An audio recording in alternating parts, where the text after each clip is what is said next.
Buenas tardes a todos, bienvenidos a esta nueva reunión del Instituto de Investigaciones de Historia del Derecho. Hoy contamos con una expositora de México, una joven investigadora, a quien voy a presentar inmediatamente. Es Claudia Ortiz Hernández. Es historiadora de formación, doctora en humanidades por la Universidad Autónoma Metropolitana de Iztapalapa, México. Se ha desempeñado como becaria y asistente de investigación en el proyecto Las Relaciones de México con el Caribe en la larga duración, a cargo de la doctora Laura Muñoz, en el Instituto de Investigaciones Dr. José María Luis Mora, de México. Es coordinadora del seminario, perdón, Emprendedores y Constructores de la Nación, Intelectuales, Diplomáticos, Políticos y Empresarios, siglo XIX y XX, que se desprende del mismo proyecto. Sus intereses académicos la han llevado a trabajar los temas del sufragio y actores políticos del porfiriato. Claudia, es un gusto tenerte acá en el instituto. Tu tema del artículo que publicaste en la revista Iuris Tantum sobre los abogados me pareció muy interesante, por eso tuve la suerte de encontrarte por Google y de poder convocarte para dar la charla. Así que bienvenida, adelante, el piso es tuyo. Muchísimas gracias, Viviana. Les agradezco a ti en especial el espacio asignado hoy para esta charla. Agradezco también las facilidades que el profesor Carlos Becerril brindó para que el artículo pudiera publicarse en la revista Iuris Tantum, en la que él es editor. Y bueno, sin más, voy a dar paso al tema. Voy a compartirles una presentación de PowerPoint. Un minuto. Leandro, ¿vos te acordás cómo hacía yo para darle que pueda compartir sin ponerla como anfitriona? Porque tengo miedo que esté ingresando gente que yo tenga que admitir. Eh, Ahí No se me tendría que acuerdo. salirle En compartir. security, en security, share screen. Ahí Ahí. está Ahora bien. deberías poder deberías poder compartir, Claudia. Aquí donde dice compartir, ¿verdad? Sí. Sí. Ok. Todavía no vemos nada, ¿eh? Tenés que compartir y tenés que ir a donde está abierto tu PowerPoint, en tu computadora. Ok.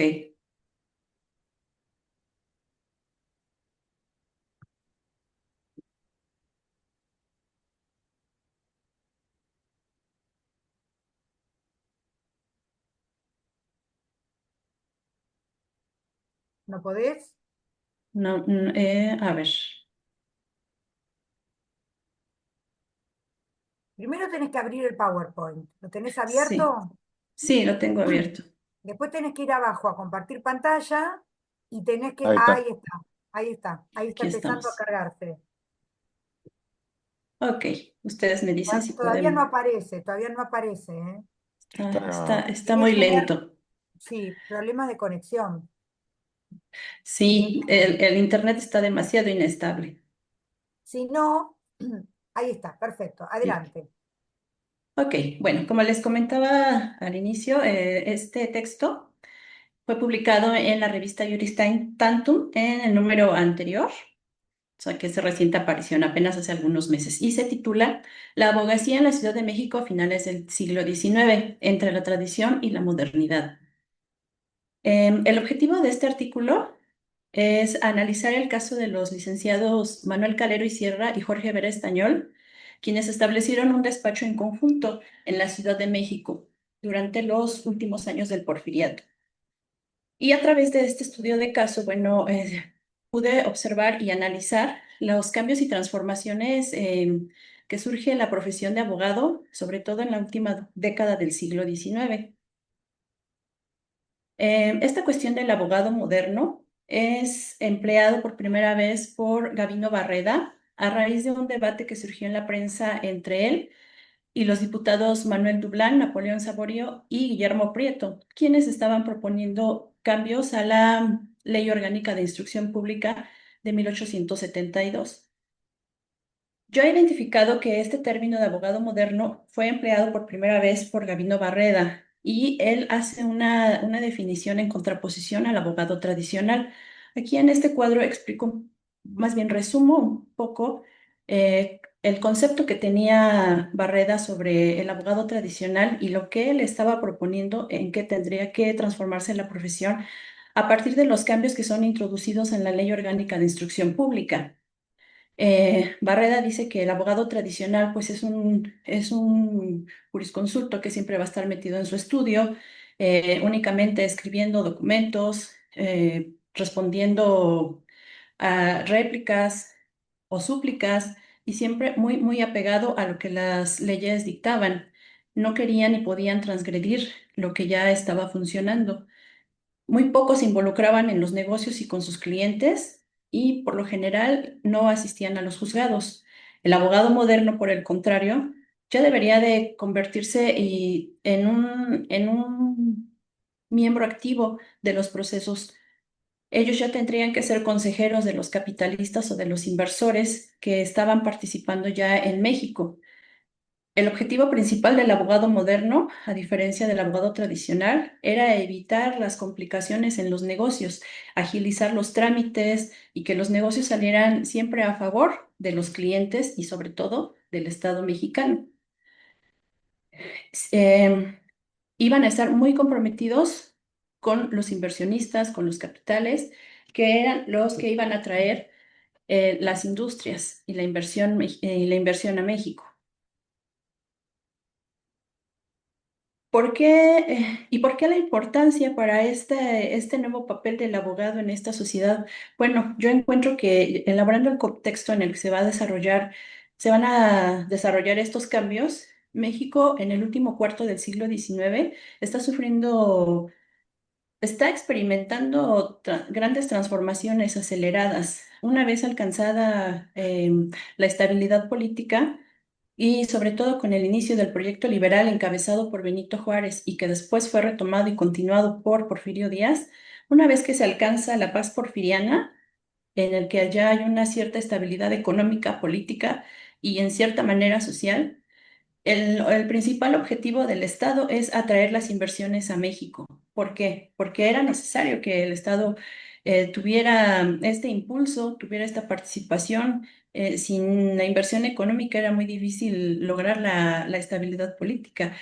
Había que ampliar el mercado, había sobre todo que introducirse al proceso capitalista que se está dando alrededor del mundo. Entonces, en este marco, el Estado está requiriendo profesionistas acordes, adaptados a este nuevo contexto, que puedan negociar, que puedan comunicarse con estos inversores que la gran mayoría van a ser norteamericanos, alemanes, franceses y británicos.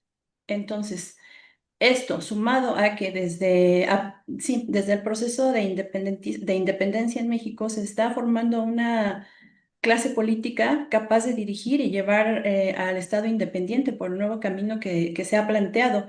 Y para ello, bueno, pues hay que reeducar o hay que replantear los programas de estudio, separando lo que postulaban los programas que venían con una gran tradición de corte virreinal y había que modificar también las escuelas en las que se iba a impartir esta educación. ¿Por qué? Pues porque la clase política está integrada durante todo el siglo XIX en su mayor parte por abogados. Y bueno, entonces con este contexto yo identifico que hay tres grandes aspectos en los que los abogados van a ver transformados la profesión y el papel que cumplen dentro de la sociedad. Estos abogados mantienen constantes que encuentran sus orígenes en los abogados virreinales que van a permanecer durante todo el siglo XIX y me atrevería a decir que aún en pleno siglo XX todavía podemos identificar alguno. Y estos son tres. En primer lugar, los abogados mantienen vínculos de familia y parentesco muy cerrados. Por lo general, según yo en la investigación sostengo, los abogados casan siempre entre familias de abogados. Son un grupo endogámico que por lo general no solamente se van a casar entre familias de abogados, sino que además los hijos de un abogado van a seguir la tradición de la profesión Y hay algunos estudios, sobre todo los realizados por Mayagoitia, que sostienen que hay generaciones de hasta tres abogados en la familia, lo que llevaría a una presencia en el foro de aproximadamente unos 70 años. Entonces sí estamos viendo que son prácticamente linajes de abogados que se van a mantener y que van a tener una presencia en el foro de suma importancia. Los abogados también van a formar parte de corporaciones, es decir, van a pertenecer en México, sobre todo al Ilustre y Nacional Colegio de Abogados. Sin embargo, en estas últimas décadas del siglo XIX vamos a ver que van a aparecer, van a surgir otras asociaciones de abogados que, a diferencia del Colegio de Abogados en sus, pues por decir, en sus preceptos originales, que era cumplir un poquito con esta cuestión de cuerpos de protección a los abogados, bueno, ahora ya van a tener otras funciones que ahorita las voy a ir abordando. Y el tercer aspecto es que todos los abogados, o la gran mayoría de los que destacan en el foro, van a cumplir con estudios universitarios. Quizás suena un poquito lógico, ¿no? Pero durante el siglo XIX y en especial para esta parte que yo trabajo, que es el último cuarto del siglo XIX, nos vamos a encontrar con que hay abogados que ejercen sin tener el título universitario. Entonces, bueno, este papel de los estudios universitarios va a ocupar también un papel preponderante en la época porque el Estado le va a dar un gran impulso a la Escuela Nacional de Jurisprudencia, que es donde se van a formar estos abogados que ahora van a tener el tipo o la descripción de abogado moderno. Y en la Escuela de Jurisprudencia también vamos a encontrar que esta, a su vez, va a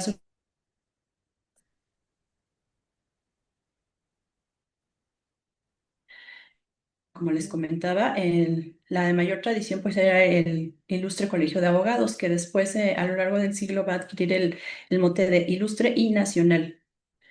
Sin embargo, a partir de 1870 vamos a ver que surgen otras asociaciones de abogados que van a mantener finalidades, sobre todo destinadas al estudio del derecho en otras naciones. ¿Para qué? Con esta finalidad se hacían reuniones aquí en México y dependiendo de lo de los extractos de los estudios de otras legislaciones, bueno, se iban a proponer los nuevos cambios en la legislación en México. En este sentido, pues vamos a encontrarnos con la Asociación Científica del Derecho, la Sociedad Mexicana de Legislación Comparada, la Sociedad de Abogados de México y la Academia Nacional de Jurisprudencia y Legislación, correspondiente de la Real de Madrid. En ese sentido, bueno, aquí en este cuadro condenso los objetivos que perseguían cada uno y a los integrantes, así como los requisitos de ingreso para formar parte de esta asociación. Dentro de estos miembros vamos a encontrar a personas que son, bueno, aquí por ejemplo en esta, ¿no? En la Academia Nacional de Jurisprudencia vamos a encontrar a Porfirio Díaz como miembro honorario. Pero aquí también vamos a encontrar a abogados que van a pertenecer a la plantilla de catedráticos de la Escuela de Jurisprudencia. Y en este sentido, bueno, doy paso al papel de la Escuela de Jurisprudencia en la formación de los abogados. Como les comentaba, bueno, el proyecto liberal encabezado por Benito Juárez, uno de los objetivos que persiguió fue fomentar e impulsar la educación en México. En este sentido, bueno, se dividió la educación en primaria y superior. Y la educación superior, bueno, incluía todo lo que eran las escuelas especiales, que son las escuelas de profesiones. Entre estas, la carrera de Derecho recibió un mayor impulso y un mayor empuje por parte de lo que fue la clase política porfiriana. Entonces, en este periodo vamos a ver que tanto el Ejecutivo, encabezado por Díaz, como el ministro de Instrucción Pública en turno y los catedráticos que en ella participaban se comprometieron a tal grado que hicieron que la escuela se convirtiera en la más importante en el país y que se mantuviera siempre a la vanguardia en los planes de estudio que las escuelas superiores del resto del país en las que se impartía la carrera de Derecho. En ese sentido, bueno, encuentro yo también que estos esfuerzos se van a ver reflejados primero en el plantel, porque por primera vez se designa un espacio idóneo y con el objetivo primordial de que fuera dedicado a la Escuela de Jurisprudencia, ya que con la Ley de Instrucción Pública de 1867 se le designa el plantel, el espacio dentro del Convento de la Encarnación. El Convento de la Encarnación se encuentra en lo que es el centro histórico de la ciudad de México. Conocen, ubican. El convento ahora resguarda el edificio de la Secretaría de Educación Pública. Entonces, en este convento se va a asignar el espacio que impartan la cátedra de Derecho, diferentes materias. Sin embargo, el convento, pues debido al tamaño y a que el Estado no contaba con otros espacios para designar a otras escuelas, compartía espacios con una escuela secundaria, compartía espacios con un juzgado y compartía espacios pues con otras oficinas de gobierno. Incluso en una parte del convento, pues todavía se utilizaba para la vivienda, ¿no? Era de uso habitacional. Entonces, bueno, ya conforme pasa el tiempo y el régimen tiene más recursos para designar a la escuela, se va a trasladar a un nuevo plantel en el año de 1907. Esto ya va a ser como una muestra así extraordinaria de la importancia que tenía la carrera de jurisprudencia para el régimen. Los directores y catedráticos pues también van a ocupar un papel primordial en estos cambios, en esas transformaciones, ya que ellos, además de estar presentes en la Escuela de Jurisprudencia, eran miembros activos, eran miembros de la clase política, muchas veces ministros, diputados, senadores, o participaban en comisiones asignadas por el Ejecutivo para la creación de leyes o salían fuera del país a comisiones a los que eran encargados para igual hacer estudios sobre legislación o sobre algún tema que le preocupara al Ejecutivo en ese momento. Y aquí vamos a encontrar que también los alumnos van a tener una participación activa y va a haber una transformación porque si bien esta cuestión de la abogacía era algo, como habíamos comentado antes, una cuestión prácticamente de linaje, durante este periodo, el último cuarto del siglo XIX, vamos a ver que se van a ampliar las posibilidades para que personas, individuos que no cuentan con este linaje y que incluso vienen pues son individuos de la sociedad de clases más bajas, pueden acceder a la carrera a través de becas, a través incluso de apoyos que, pues, personas que les sostenían, les ayudaban a sostener la carrera o incluso ellos trabajaban y se podían pagar los estudios aquí en la Ciudad de México. Y aquí vamos a ver como alumnos la participación o la presencia de muchos estudiantes que por cuestiones prácticas yo he llamado provincianos porque vienen, bueno, de diferentes partes del país. Es importante señalar que, bueno, la escuela de jurisprudencia no fue la única, ¿no? La carrera de derecho se impartía en varias escuelas, incluso en seminarios. Sin embargo, gracias a este impulso y al prestigio que alcanzó, bueno, muchos estudiantes venían de lejos, a veces becados por sus estados, a veces becados por sus familiares o a veces, pues como comentaba, ellos mismos sostenían sus estudios. Y bueno, aquí les dejo una imagen de lo que es el interior del convento de la Encarnación, donde primero se instaló la Escuela de Jurisprudencia, que funcionó ahí hasta el año de 1800, perdón, de 1907. Eh, Como les comentaba, bueno, pues era un espacio muy grande, muy amplio. Y cuando se traslada al nuevo edificio, vamos a ver una diferencia enorme, ¿no? Ya es un edificio, como les comentaba, destinado única y específicamente para la carrera de Derecho. Algo que se me pasó a comentarles es que mientras jurisprudencia estaba en el Colegio de la Encarnación, también se impartía la carrera de notario y escribano. Ya en este nuevo edificio ya solamente se va a impartir la carrera de Derecho. Y bueno, este plantel ya contaba con su biblioteca, con aulas limpias, espaciadas, con aire. Todas estas son descripciones que hacen los mismos alumnos de la época, ¿no? La diferencia entre uno y otro. Claro que, bueno, el hecho de que, por ejemplo, cuando se cursaban las clases acá en la Encarnación, donde había muchísimas carencias. En las descripciones de los alumnos dicen que a veces las celdas estaban aún cubiertas con guano y que había mucha humedad y que siempre estaba faltando el agua para los sanitarios. bueno, ya cuando se pasa a este otro edificio es completamente distinto, ¿no? Ya cuenta incluso con un gimnasio y bueno, todo aquello pensado para que los alumnos puedan desarrollarse en la ciencia del derecho tal como debe o como lo tienen programado los impulsores que fueron básicamente los profesores, los directores y el presidente. Y bueno, estos cambios o estas mejoras que se están haciendo para la profesión de abogado, lo vamos a ver reflejado también en los planes de estudio, que como les comentaba, bueno, la Escuela de Jurisprudencia iba a a la vanguardia en este sentido. Y aquí vamos a ver todas las modificaciones que se hacen en los planes de estudio desde 1867 y hasta 1907, que es el último cambio que se va a realizar durante el Porfiriato. Y aquí, bueno, vamos a ver que todavía en el programa de 1867 vamos a encontrar materias que venían o que se venían arrastrando con las cátedras que se impartían durante el virreinato. Y ya a partir de 1869 vamos a ver cómo se van a ir definiendo cátedras que van separando temas y van surgiendo materias nuevas, como por ejemplo vamos a encontrarnos esta cuestión de que se separa el derecho nacional del internacional, vamos a ver materias como economía, como sociología, em, medicina legal, materias que se van haciendo a lo largo de estas 8 modificaciones al plan de estudio van a desembocar en lo que es prácticamente la especialización de los abogados.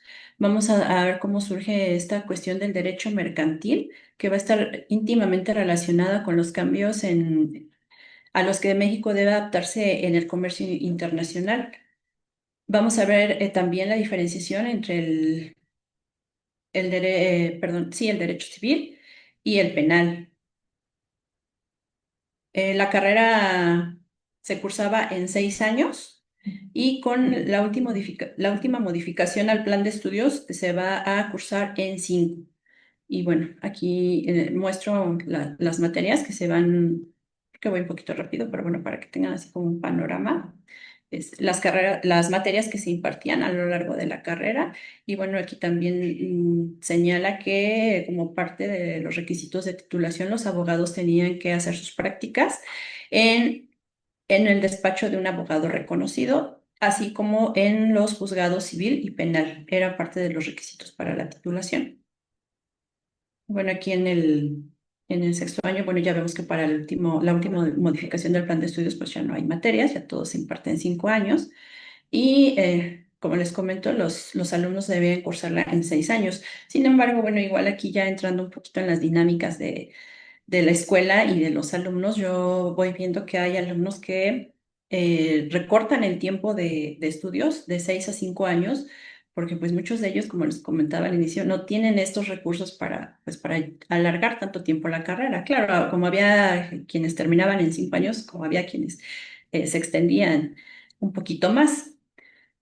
Eh, y esta cuestión de los alumnos dobladores es algo de llamar la atención, porque a pesar de que por estatutos propios de la escuela no era permitido, los alumnos se acercaban a los profesores y les pedían permiso pues, para presentar exámenes correspondientes a dos años en uno solo. Y pues muchas veces sí lograban aprobar las materias, en otros casos no, y bueno, ni hablar, ¿no? Ya tenían que seguir con el transcurso normal del plan. Y ya en la cuestión de los profesores, pues aquí lo importante, lo que yo quiero destacar en el artículo es la participación activa que ellos tenían en la escuela y en la clase política, para aquellos que pertenecieron, como su participación en los despachos y en algunas comisiones a los que eran asignados eh, por el Poder Ejecutivo. Entonces aquí estos profesores yo tomo una muestra de los profesores que van a impartir las materias entre los años de 1890 y 1895, porque es el periodo en el que Calero y Vera Estañol van a cursar sus materias. Y nos vamos a encontrar pues, con profesores como José Algara, Pedro de Ascue, la materia que van a impartir recopilo también en qué otros cargos y comisiones participaron, las sociedades de abogados a las que perteneció y dónde tenían ubicado su despacho.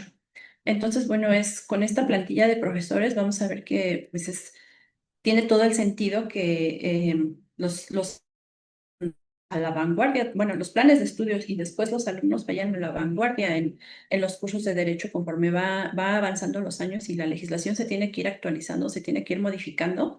Entendemos por qué es que los profesores tienen como ciertas especialidades y siempre van a estar ahí apoyando impulsando a que los planes de estudios tengan que irse actualizando.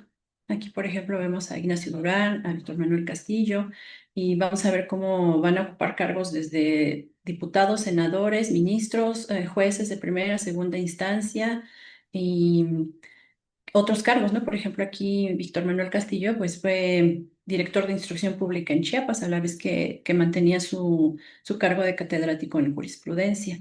Es también importante señalar que estos profesores, pues eran los profesores titulares, sin embargo, existían los profesores suplentes, que por lo general, los profesores suplentes, pues casi siempre estaban cubriendo a los profesores titulares, ya que estos siempre estaban haciendo algo fuera de la escuela de jurisprudencia. Una vez que los profesores titulares pues renunciaban definitivamente al cargo o fallecían, bueno, era que ya los profesores suplentes los iban sustituyendo. Y bueno, aquí vemos, por ejemplo, a Pablo Macedo, que es me parece que en este periodo es el profesor que más cargos ocupó fuera de la escuela de jurisprudencia y sin embargo fue uno de los profesores que también estuvo súper involucrado en la planeación y en la aplicación de las leyes. Y bueno, Jacinto Payares, que es un referente para la escuela de jurisprudencia y todavía hoy en día para la carrera de derecho. Em, estos son, y vamos viendo, como les comentaba, pues las sociedades de abogados a las que pertenecen. La mayoría de ellos estaban adscritos a las sociedades, sin embargo, yo no he podido localizar completo este dato. Es un tema que todavía quedaría como pendiente, pero la mayoría de ellos eran miembros activos de las sociedades de jurisprudencia. Claudia, te quedan 5 minutos, ¿eh? Gracias. Y bueno, ya finalmente, pues para aterrizar toda esta información que les estoy planteando, cómo estos abogados, Manuel Calero y Jorge Vera Estañol, van a hacer este paradigma, van a cumplir con este paradigma del abogado moderno.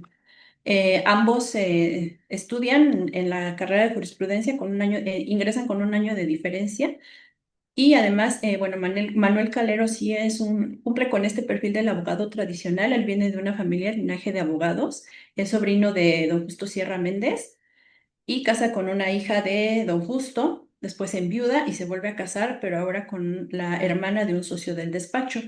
Jorge Vera Estañol también ingresa a la escuela de jurisprudencia. Él no cuenta con una familia de linaje de abogados. Él viene de una clase de familia sí, de clase media.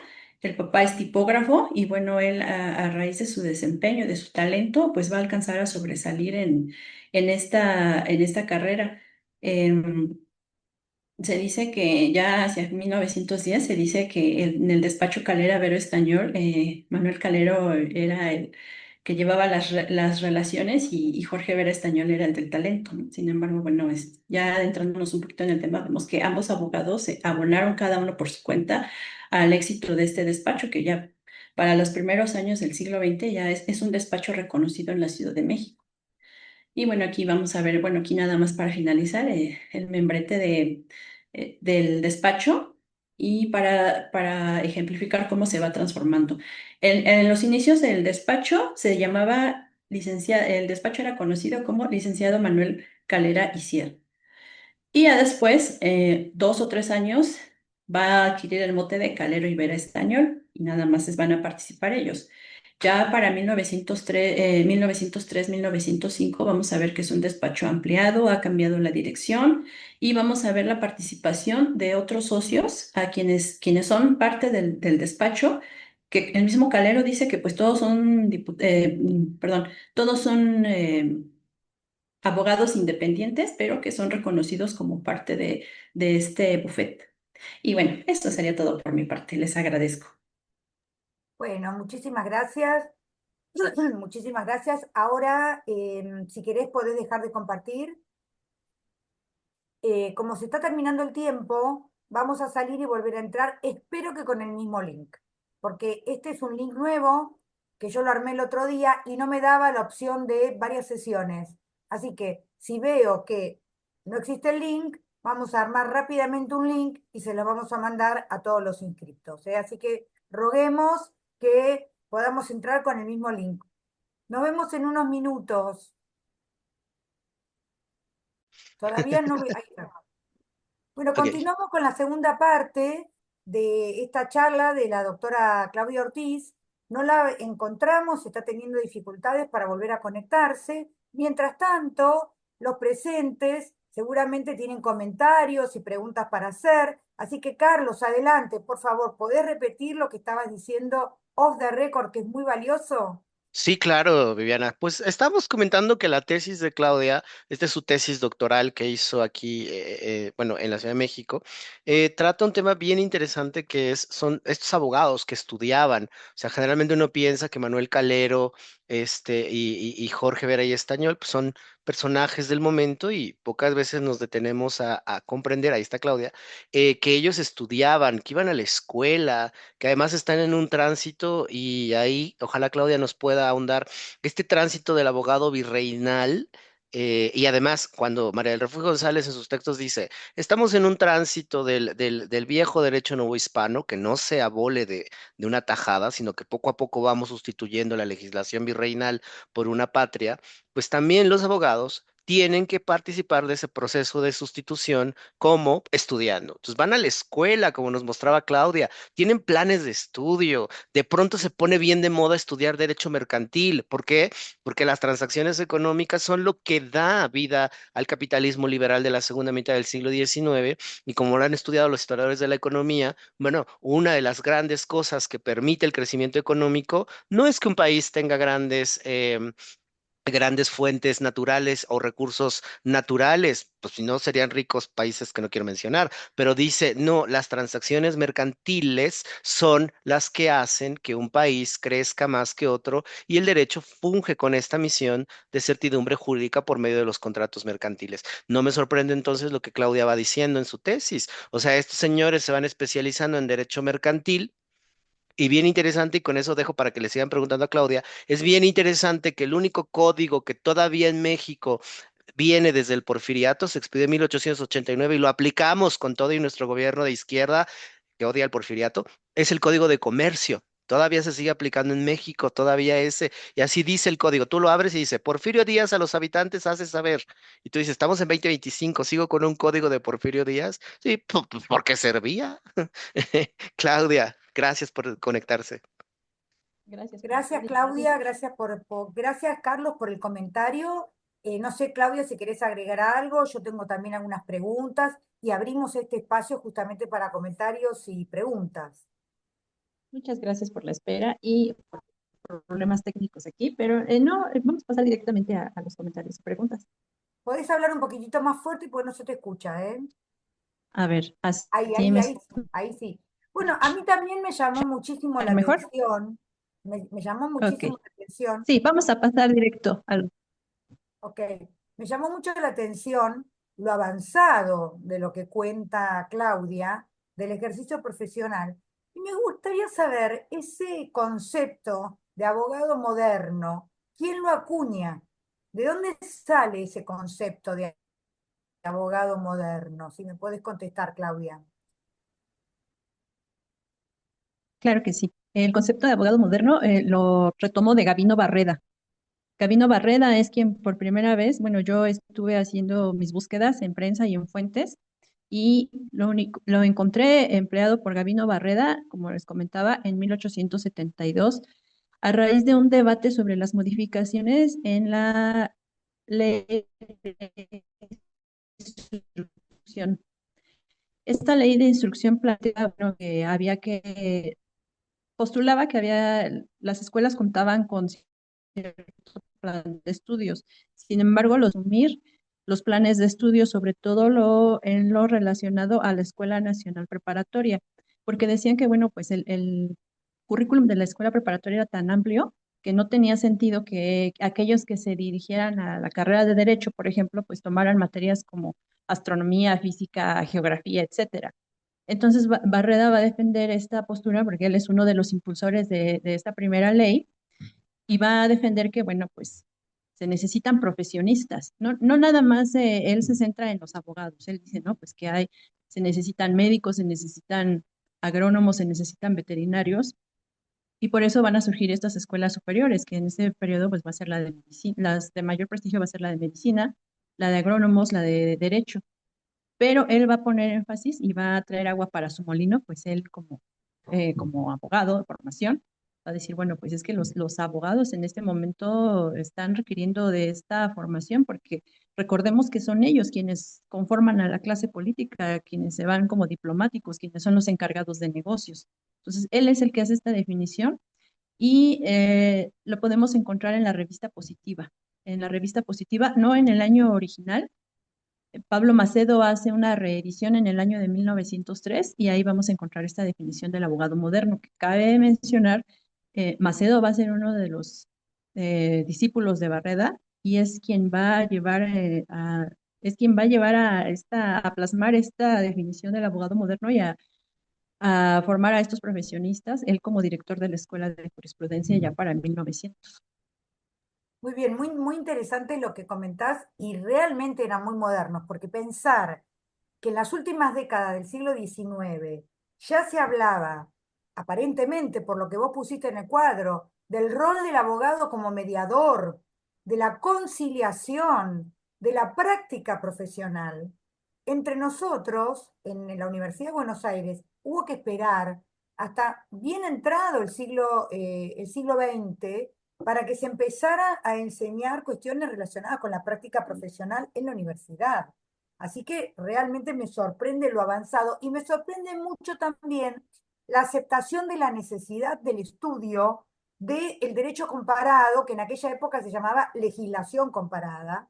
También ahí veo el interés que muestran en el estudio de la legislación comparada. O sea, realmente se anticiparon bastante a lo que fueron los intereses que tuvieron efecto en la reforma de los planes de estudios de nuestra universidad. De hecho, como disciplina, la legislación comparada no se enseñó nunca. No sé si ahora hay alguna materia optativa sobre legislación comparada, pero no forma parte de los planes de estudio. Carlos, tenés la mano levantada, adelante. Sí, yo quisiera que Claudia también ahonde. Claro, Claudia acaba de mencionar a Gabino Barreda, que no es igual que Gabino Barrera. Gabino Barrera es de un corrido. Gabino Barreda es un positivista mexicano que funda las escuelas superiores preparatorias en México. Entonces, Claudia, ¿por qué no les explica a su público esta maravillosa tesis, sobre todo el papel que juega la Ley de Instrucción Pública de 1870 y cómo el abogado, notario y actuario, así se llamaba, la única escuela que sigue dando el título de abogado, notario y actuario es la Escuela Libre de Derecho y la Benemérita Universidad Autónoma de Puebla, pero todos los demás somos licenciados en Derecho. Cuéntenos, Claudia, ¿cómo se definían estos planes de estudio, como le dice Viviana, supermodernos, pero que la República Restaurada los trae? ¿Cómo lo vivieron ellos?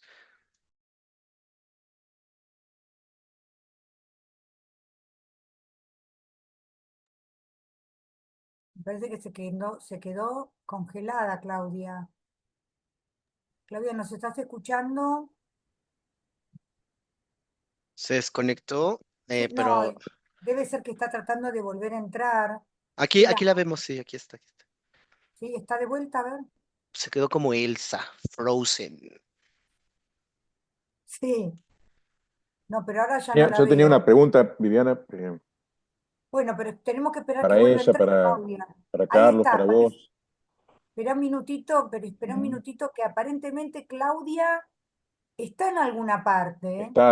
No se le ve la cara, está conectada ahí, pero no, No, pero no se le ve. Claudia, ¿nos escuchás? No. Claudia.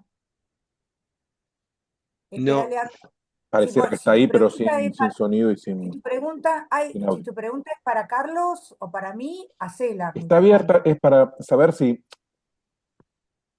estaba leyendo hace un tiempito, por eso me viene esta pregunta.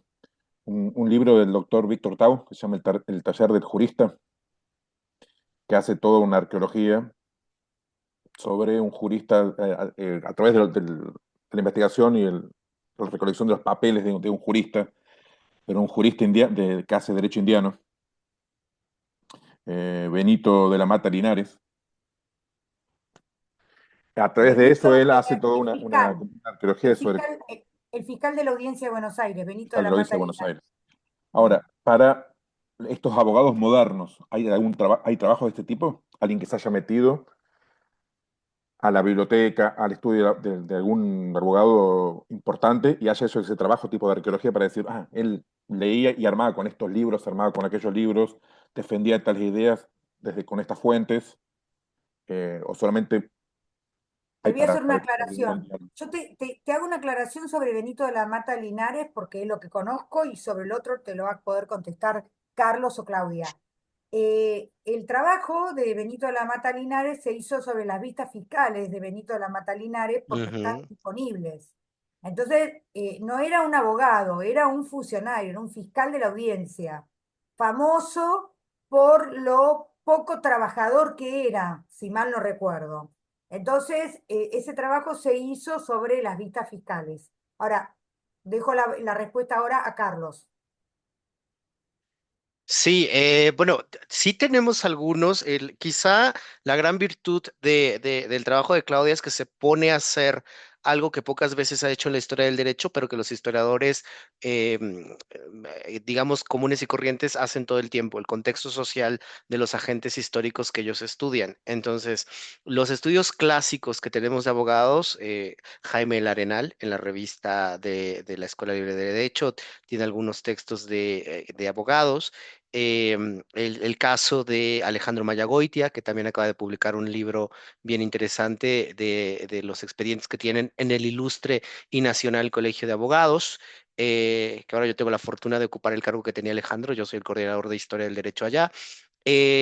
Pero el texto de Claudia, y sería importante que les circulara el artículo que escribió para la revista Juris Tantum, es que les va dando el contexto de lo que tienen. Es más, incluso en el trabajo más grande que está tratando, que va a publicar en breve, van a ver que al final incluso entra a las demandas que hacían estos personajes. Y claro, como todo buen abogado, uno tiene sus machotes de demandas, ¿no? Entonces, machotes aquí es como formularios. Entonces, tú ya nada más agarras y, ¿qué es esto? Un divorcio, sacas tu formulario y ya nada más le cambias el nombre y lo adaptas. Entonces vas viendo los argumentos que ya están. Yo hace mucho tiempo litigaba en derecho fiscal. Entonces, yo ya tenía cláusulas aprobadas por mi empresa que podía yo poner. Y me preguntaba yo en su momento, ¿antes era así? Bueno, Claudia nos muestra los casos más importantes que tienen estos abogados, qué compañías defienden, la mayoría son estadounidenses, como les decía en la presentación. No es de extrañar que cuando llega el porfiriato y los echa, ellos se van a vivir a Estados Unidos. No sé si les conté esa parte final. Se van a vivir a Estados Unidos, pero solo uno de ellos logra que le den la licencia para litigar en Estados Unidos, que es el que todos sospechábamos en México que era el que hacía el trabajo. Y el otro señor que nada más, pues no es que no hiciera el trabajo, pero ponía el nombre para que la gente fuera al despacho, pues ese no logró la licencia, ¿no? Entonces, digo, hay estudios clásicos y creo que esa es una cosa que Ana Brisa y yo alguna vez también con ustedes habíamos dicho en 2023, los nuevos estudios de historia del derecho en México tienen la virtud de que ahora están abrevando de otras disciplinas y nos explican mucho más el contexto social que la mera descripción de la norma, que es bien interesante. Mis maestros hacían eso, recopilaban leyes, ya no tengo que ir al archivo porque ya recopilaron las leyes de Indias y las comentan, perfecto. Ahora lo que estamos haciendo es entender el contexto. Y otro estudio ya muy antiguo es de Lisa Speckman, que publicó en revista Secuencia, que se llama así, Los operadores del derecho en el porfiriato, que lo encuentras en línea. Pero insisto, este trabajo que ven de Claudia es un trabajo e inserto en la nueva historia del derecho, en la historia de los operadores jurídicos en México. Y pues es re interesante hasta ver el despacho, quién atendía. Alguna vez decía un jefe mío, que la administración pública o en los despachos ya sabes cómo funciona la gente. Dice tú, nos peleamos hasta quién tenía la oficina más grande, ¿no? Si tú tenías la oficina más chiquita, pues no te querían. Si te quitaban de la oficina y te ponían en el pasillo, es que ya querían que te fueras del despacho. Entonces, esas partes me parecen re interesantes. Claro, Claudia toma esto para explicar el porfiriato, pero ¿qué tanto esta mudanza del abogado tradicional al abogado moderno no es lo que nos está poniendo ahora el reto del siglo XXI del abogado moderno? El abogado moderno ya consulta IA para hacer argumentos, inteligencia artificial, ¿no? Ya que te sepas la ley, pues ya está el PDF en internet, no te la tienes que saber. Tal cual, Sí, tal o sea, cual. la Suprema Corte de Justicia en México ya tiene un sistema que se llama Sor Juana. Entonces tú le preguntas, hola, ¿qué sentencias han publicado sobre el libre desarrollo de la personalidad? Estas, así. O sea, Increíble, ujú, ujú. increíble.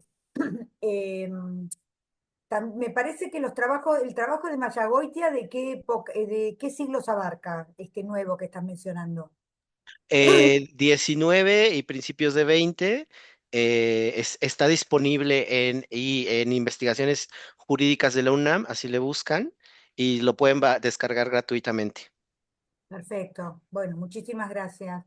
No, y esto que estabas comentando del estudio del contexto, bueno, ya creo que esa necesidad ya está instalada, o sea, ya está superada esa historia del derecho externa, esa historia del derecho exclusivamente basada en las instituciones. Hace rato que los historiadores del derecho estamos trabajando con el contexto social, que es el que explica todo, ¿no? Hace rato que nosotros estamos trabajando desde esa perspectiva. Bueno, Ustedes sí, ustedes como historiografía argentina, que es a la que nos acercamos bastante, sí. En México, los sectores, los más jóvenes, sí, estos niños que empiezan a estudiar, lo están haciendo, pero los sectores un poco más mayores no lo están haciendo, o ya no lo van a hacer, no lo sé. Es una crítica que yo siempre he claro, tenido a mis colegas, y lo saben, no es un secreto, que siempre les digo, a ver, sí, yo me sé la Constitución de 17 de memoria y ¿de qué me sirve saberla? ¿No? O sea, claro. Lo que ¿cómo pasa se es que en aplica? Argentina todos somos discípulos de Tahuanzuategui, de Martiré, que venían de la historia y venían del campo del derecho, entonces todos nos formamos desde esa perspectiva, ¿no? Ujú, Así que ujú. no caímos, por suerte, en ese dogmatismo de los primeros cultivadores de la historia del derecho. Una pregunta, ¿vos la dirigiste a Claudia en la tesis? Yo fui su lector durante todo su doctorado, fui 4 años su lector, parte del comité doctoral. Su directora es Luz María Utov, especialista en la Revolución Mexicana Muy de la bien. UAM. Bueno, me parece que vamos a tener que resignarnos a que Claudia no pudo volver a ingresar. Qué lástima, la verdad, una lástima porque era súper interesante.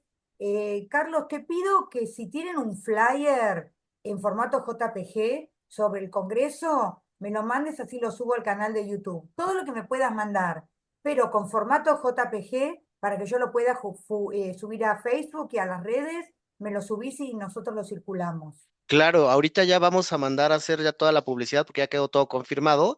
Entonces están invitadísimos 5, 6 y 7 de noviembre, primer congreso de la Asociación Mexicana de Historia del Derecho. Y en el chat les puse el link para que consulten el trabajo escrito de Claudia y vean esto, ¿no? O sea, y para finalizar, nada más les quiero decir, igual en México, pues como estamos abrevando también como ustedes de sus historiadores.